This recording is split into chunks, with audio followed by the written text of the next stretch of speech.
Two kinds of people camped out in the New York Public Library so late at night. There were the scholars, caffeine-addled college students, obsessively meticulous PhD candidates, ambitious academics angling for tenure. And then there were the people who had nowhere else to go, people who sought solace in the comforting musk of old books and the quiet sounds of other humans breathing, turning pages, and stretching in their creaky wooden chairs. People who wanted to know that they weren't alone while being left alone. People like Echo. She moved through the library like a ghost, feet quieter than a whisper over its marble steps.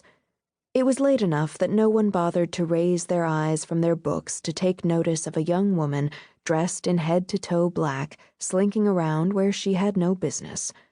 Echo had long ago established a route that led around staff members counting the minutes until they got off work. She didn't need to worry about security cameras. America's librarians fought valiantly to keep their readers' privacy protected, and the library was a camera-free zone. It was one of the reasons why she'd chosen to make it her home. She slipped through the library's narrow stacks, breathing in the familiar smell of stale books.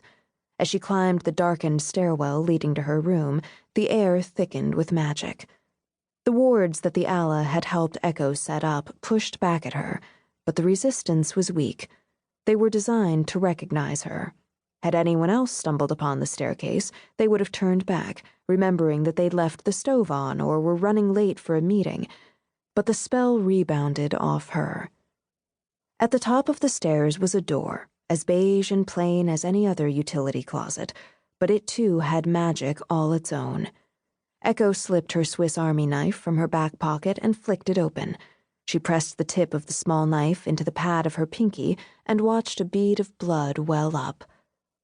"Buy my blood," Echo whispered. She touched the drop of scarlet to the door, and the air crackled with electricity, raising the fine hairs at the back of her neck. A quiet click sounded, and the door unlocked. Just as she did every time she entered the cramped room, overflowing with treasures she'd liberated over the years, she kicked the door shut behind her and said, to no one in particular, "Honey, I'm home." The silence that answered was a welcome change from the shrill symphony of Taipei and the cacophonous crowds of New York at rush hour. Echo slung her bag onto the floor beside the writing desk she'd salvaged from the library's recycling pile and collapsed on her chair. She flicked on the fairy lights strung around the room, casting the cozy space in a warm glow.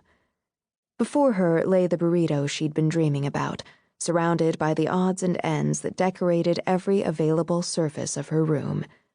There were tiny jade elephants from Phuket, geodes from amethyst mines in South Korea, an original Fabergé egg encrusted with rubies and trimmed with gold.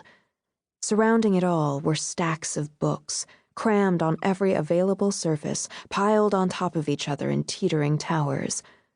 Some Echo had read a dozen times, others not at all. Their mere presence was a comfort.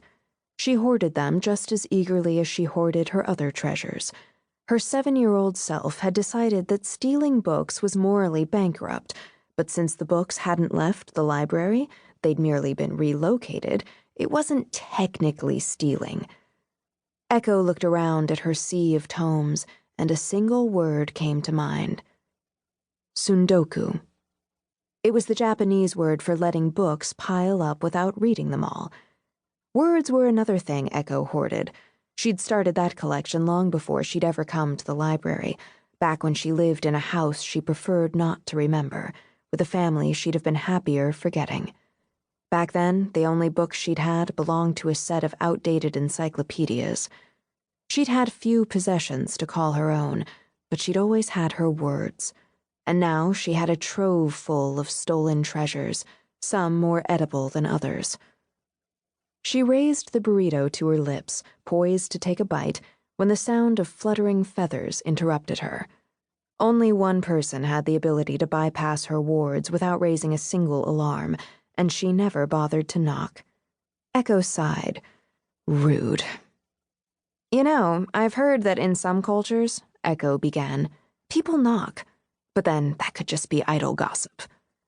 She swiveled in her chair, burrito in hand. The Allah sat on the corner of Echo's bed, black feathers ruffling gently as if caught on a breeze. But there was no breeze. There was only the Allah and the slight charge to the air that accompanied her power. "Don't be moody," the Allah said, smoothing her arm feathers. "It makes you sound positively adolescent."